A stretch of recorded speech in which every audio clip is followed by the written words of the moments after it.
Paracetamol का ये simple function है, मटका बना होता है पोरस सब्सटेंस से।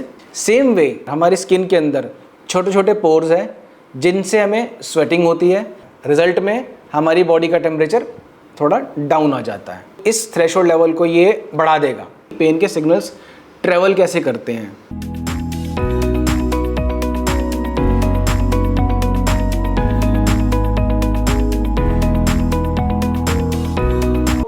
इस पेन के सिग्नल को ब्लॉक कर दिया जाए, या दूसरा तरीका क्या है, वो एलिमेंट्स जिनसे पेन कॉज हो रही है वो रिलीज ही ना हो।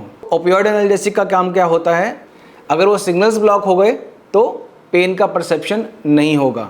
Non steroidal anti inflammatory drugs, इनका काम होता है इस कॉक्स एंजाइम को ब्लॉक कर देना। टेक्निकली कैसे काम करता है, कैनाबिनॉइड्स क्या होते हैं, वो सब जानना है तो they can watch this particular slide.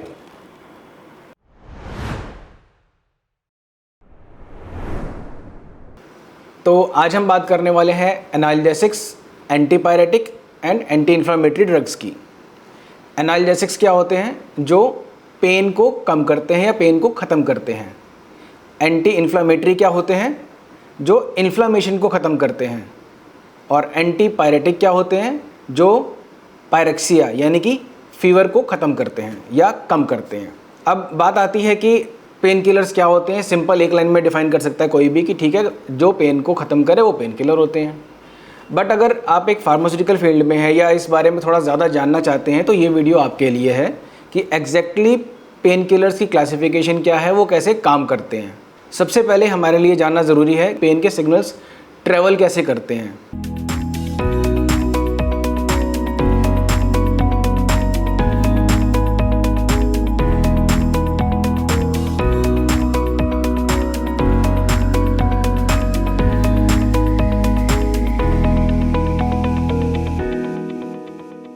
Suppose इस जगह पे कुछ लगा, प्रेशर आया या कुछ चोट लगी, तो जो भी स्टिमुलस यहाँ से जनरेट हुआ वो ट्रेवल करेगा ब्रेन की तरफ, वो बताएगा कि पेन हो रहा है।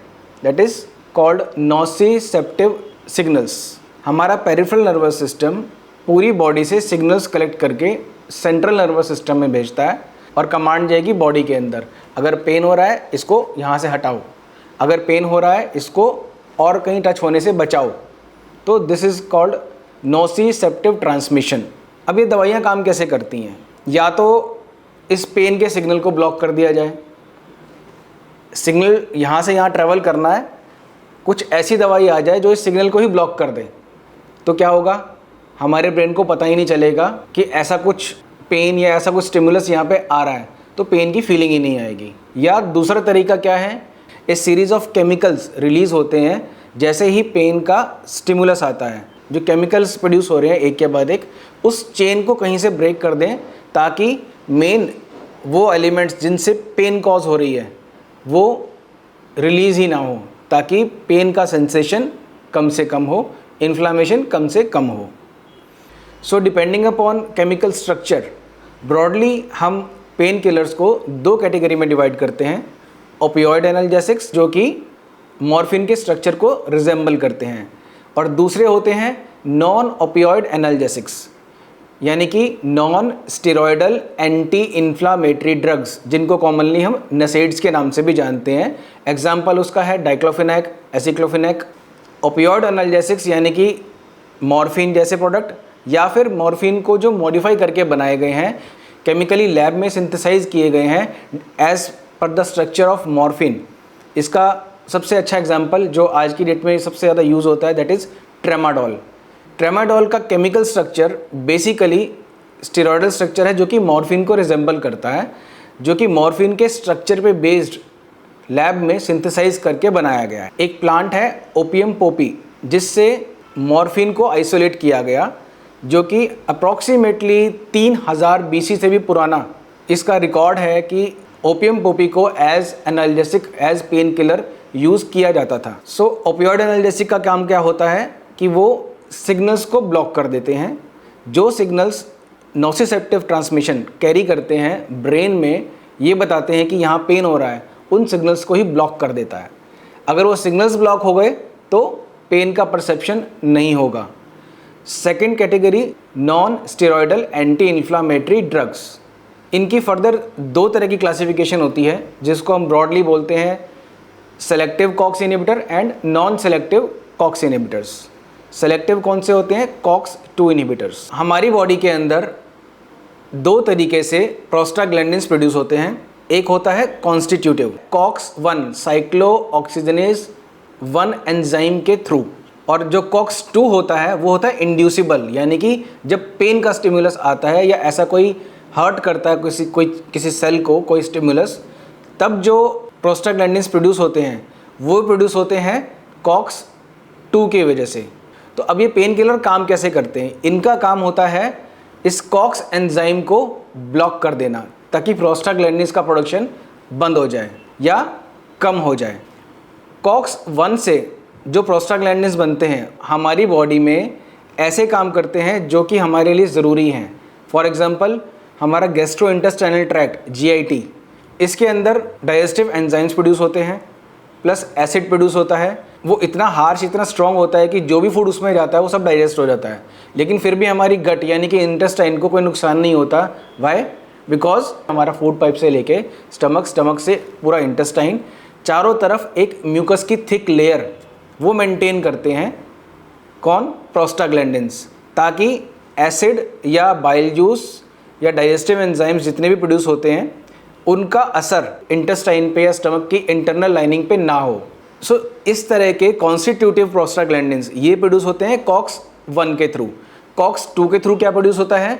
वो प्रोस्टाग्लैंडिन्स प्रोड्यूस होते हैं जिनकी वजह से पेन कॉज होता है, पेन इंड्यूसिंग सिग्नल्स आते हैं। सो नसेड्स को बेसिकली ब्रॉडली दो कैटेगरीज में डिवाइड किया गया है डिपेंडिंग अपॉन वो किस कॉक्स एंजाइम पे एक्ट कर रहे हैं। तो first one is non selective COX inhibitor, ये दोनों कॉक्स 1 और कॉक्स 2 को इनहिबिट कर देता है। और दूसरा होता है सेलेक्टिव कॉक्स 2 इनहिबिटर, ये सिर्फ कॉक्स 2 को इनहिबिट करता है। जो कॉक्स 1 और कॉक्स 2 दोनों को इनहिबिट करते हैं उनसे क्या होता है? कॉक्स 2 से बनने वाले प्रोस्टाग्लैंडिन्स जो कि पेन कॉज कर रहे थे उनके सिग्नल्स भी ब्लॉक हो गए, लेकिन साथ के साथ जो प्रोस्टाग्लैंडिन्स हमारी इंटरनल म्यूकस लेयर को मेंटेन कर रहे थे ताकि डाइजेस्टिव एंजाइम्स और जूसेस कोई हार्म ना पहुंचा सकें, वो लेयर भी ढंग से बन नहीं पाती है, वो थिन हो जाती है या कहीं कहीं से टूट जाती है वो लेयर, जिसकी वजह से गैस्ट्रिक इरिटेशन और अल्सर्स बन जाते हैं। आपने सुना होगा ज़्यादातर कि जो लॉन्ग टर्म तक पेन किलर्स खाते हैं उनको बहुत ज़्यादा एसिडिटी होनी शुरू हो जाती है या गैस्ट्रिक प्रॉब्लम स्टार्ट हो जाती है, जिसकी वजह से उन्हें एंटी अल्सरेंट्स या फिर एंटासिड्स बहुत ज़्यादा लेने पड़ते हैं। सो इस साइड इफ़ेक्ट से बचने के लिए बनाए गए COX 2 inhibitors. But COX 2 inhibitors का अपना एक साइड इफेक्ट निकल के आ गया। वो क्या था कि दे वर कॉजिंग कार्डियक साइड इफ़ेक्ट्स, उनके कार्डियोवैस्कुलर सिस्टम पे बहुत ज़्यादा सीरियस साइड इफ़ेक्ट्स आने स्टार्ट हो गए, जिसकी वजह से इस कैटेगरी की मैक्सिमम ड्रग्स को बैन कर दिया गया। उनमें एग्जाम्पल किस किस का है? वेल्डिकॉक्सिब, रोफिकॉक्सिब, इटोरिकॉक्सिब एक ऐसा है जो इस कैटेगरी में आज भी यूज़ हो रहा है। Paracetamol, this is a unique kind of drug which is acting as a antipyretic. ये क्या करता है? बुखार को कम करता है। और ये यूनिक क्यों है? क्योंकि इसका मोड ऑफ एक्शन ना तो ओपियोइड से मैच करता है ना नॉन ओपियोइड से मैच करता है। ये काम कैसे करता है? It increases the threshold of pain sensation, यानी कि सपोज इस लेवल पे जाके हमें पेन का फीलिंग ब्रेन में सिग्नल जाएगा और हमें पेन फील होगा। तो जब स्टिमुलस इस लेवल का है हमें पेन नहीं हो रहा, इस लेवल का है पेन नहीं हो रहा, जैसे ही यहाँ तक स्टिमुलस आएगा, यानी कि इतना आहिस्ता दबाया पेन नहीं हुआ, इतना ज़ोर से दबाया पेन नहीं हुआ, और ज़ोर से दबाया पेन हुआ, तो ये एक लेवल है कि इसके बाद हमें पेन की फीलिंग आएगी। पैरासीटामोल का काम क्या होता है कि एक कंटिन्यूस स्टिमुलस जो आ रहा है, अगर हमारे ब्रेन में थ्रेशोल्ड लेवल यहाँ पे सेट है कि इस लेवल पे आके हमें पेन की सेंसेशन होगी, तो इस थ्रेशोल्ड लेवल को ये बढ़ा देगा, जिसकी वजह से इस लेवल के स्टिमुलस पे से हमें पेन फील नहीं होगा। जब तक ये स्टिमुलस बढ़ते बढ़ते बढ़ते यहाँ तक नहीं आ जाएगा हमें पेन की फीलिंग नहीं आएगी, जिसकी वजह से हमें एनाल्जेसिक इफ़ेक्ट यानी कि पेन रिड्यूसिंग इफ़ेक्ट मिलता है। और दूसरा इसका मैकेनिज्म ऑफ एक्शन जिसकी वजह से एंटीपायरेटिक एक्ट करता है, that is it brings down the body temperature by sweating. पसीना लाके हमारी बॉडी का टेम्परेचर ये रिड्यूस करता है।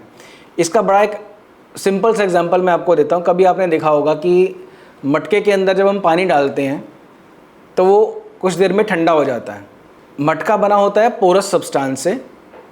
उन पोरस सब्सटेंस में से जो पानी उसके अंदर होता है, बड़ा ही माइन्यूट माइक्रो पार्टिकल्स उसके बाहर निकल के हल्के हल्के आते रहते हैं मटके के आउटर सरफेस पे, और उसके आउटर सरफेस पे जो पानी आता है वो स्लोली इवेपोरेट होता रहता है मटके के अंदर से हीट लेके, यानी कि मटके के अंदर जो पानी है उसकी गर्मी को लेके और वेपोराइज हो जाता है, इवेपोरेट हो जाता है। तो क्या होता है अल्टीमेटली, बार बार ये साइकिल चलता रहता है। सरफेस का जो पानी है वो उड़ता रहता है, अंदर की गर्मी कम होती रहती है, तो अंदर का टेम्परेचर डाउन आ जाता है, यानी कि पानी ठंडा हो जाता है। सेम वे हमारी बॉडी के अंदर, हमारी स्किन के अंदर छोटे छोटे पोर्स हैं जिनसे हमें स्वेटिंग होती है। स्वेटिंग से क्या होता है कि सरफेस पे जब स्वेटिंग आ जाती है तो वो हमारी बॉडी के अंदर से हीट लेके और इवेपोरेट हो जाता है। रिजल्ट में हमारी बॉडी का टेम्परेचर थोड़ा डाउन आ जाता है। तो पैरासीटामोल का ये सिंपल फंक्शन है that it brings down the temperature of body by inducing sweating. और अगर किसी को बड़े ही डिटेल में और इसका केमिकल स्ट्रक्चर के अकॉर्डिंग कि स्टेप्स टेक्निकली कैसे काम करता है, कैनाबिनॉइड्स क्या होते हैं, वो सब जानना है, तो they can watch this particular slide. In this acetaminophen gets converted in body to p-aminophenol, and this p-aminophenol, which is the active metabolite of acetaminophen, it gets combined with arachidonic acid to form AM404, that is also known as N-arachidonyl phenylamine. This causes activation of cannabinoid CB1 receptors, and this activation causes the increase in threshold of pain sensation. And second action is that this AM404, this combines with capsaicin receptors. पहले थे cannabinoid CB1 receptors, अब हैं capsaicin receptors. इन capsaicin receptors का क्या function होता है? That they inhibit the reuptake of endocannabinoid. Endocannabinoid क्या होते हैं? जो कैनाबिनॉइड्स हमारी बॉडी में अंदर ही अंदर जनरेट होते हैं, हमारी बॉडी में इटसेल्फ उसका जनरेशन होता है ताकि पेन की सेंसेशन हमें कम हो। हमारी बॉडी का मैकेनिज्म ऐसा है कि कोई केमिकल रिलीज हुआ तो उसको रीअपटेक यानी कि वहाँ से रिमूव भी करना होता है। लेकिन अगर ये कैनाबिनॉइड्स किसी रीज़न से ज़्यादा देर तक एक जगह पे रहेंगे तो इनका एक्शन जो है वो लंबे टाइम तक रहेगा, जिसकी वजह से अगेन क्या इफेक्ट आया? Analgesic effect. क्यों? क्योंकि हमारे ब्रेन में ज़्यादा लंबे टाइम तक वो सिग्नल्स आ रहे हैं कि पेन का थ्रेशोल्ड यहाँ नहीं, उससे ऊपर है। सो अभी हमने डिस्कस किए analgesics, anti inflammatory and antipyretics. इनके अलावा जो ड्रग्स एंटी इन्फ्लामेटरी ड्रग्स की तरह काम करती हैं वो कौन सी हैं? सिरेशोपेप्टिडेस एक एंजाइम है बेसिकली, और दूसरी मेजर कैटेगरी है ग्लूकोकॉर्टिकॉइड्स की यानी कि स्टेरॉइड्स की। इन दोनों कैटेगरीज को हम फर्दर नेक्स्ट वीडियोज़ में डिस्कस करेंगे because they are somewhat different from these particular drugs. इनका अपना एक डिफरेंट मैकेनिज्म ऑफ एक्शन है, so these will be discussed separately.